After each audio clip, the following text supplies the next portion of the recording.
We'll get to the zombies later, because the big news to start off with isn't mutant brain eaters. It's that, drum roll please, I, Rafe Khatchadorian, have managed to stay enrolled at Hills Village Middle School for more than a minute.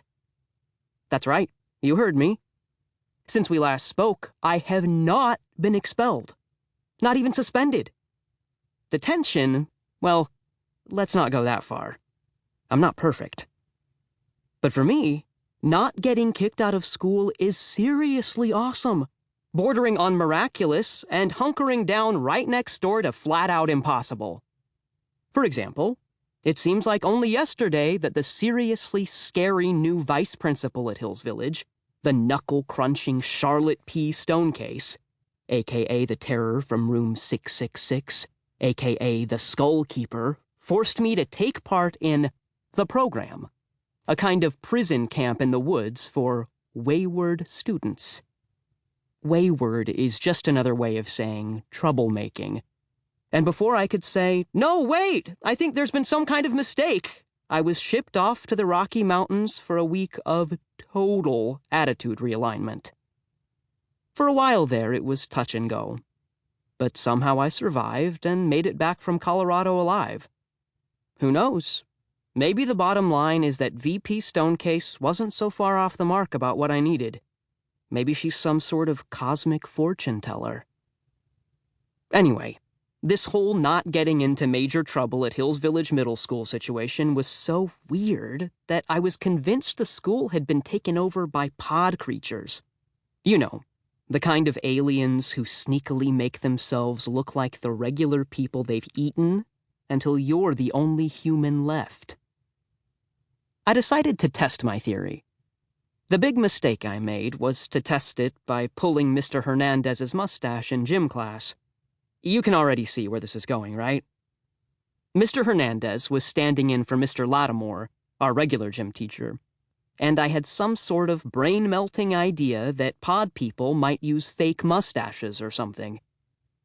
Looking back on it, I don't know why I thought the aliens could replicate every other single thing about a person except a mustache. Now, even though he'd just started teaching at Hills Village at the beginning of the year, I'd already learned that Mr. Hernandez was not what you'd call the forgiving type.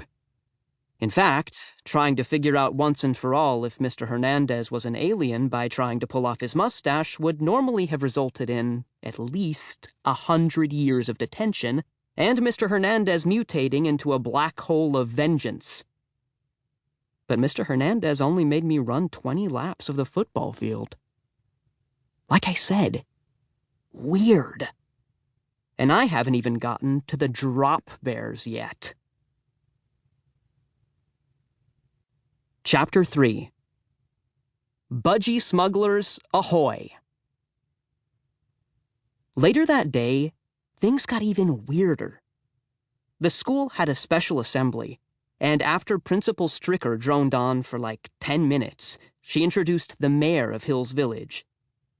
Mayor Blitz Coogan is one of those big, nice, friendly guys who slap everyone on the back in a big, nice, friendly way with their gigantic paws.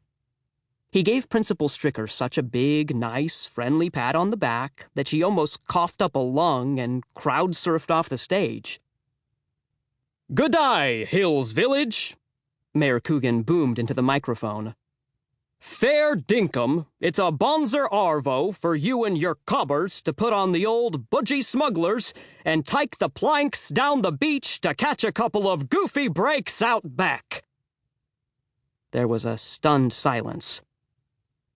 Other than the words Hills Village, nothing Mayor Coogan had said made any sense. We looked at him like he'd lost his mind. Mayor Coogan just stood there smiling like a guy who'd won the lottery. "That's what folks in Australia speak like. I just got back from a trip to Sharks Bay, Australia, where my brother Biff lives, and I've got some very exciting news." Mayor Coogan paused again, like he was announcing the winner of a national TV talent show. "Hills Village is now twinned with Sharks Bay." Mayor Coogan beamed a big smile that made him look like a xylophone was lodged in his mouth, and glanced expectantly.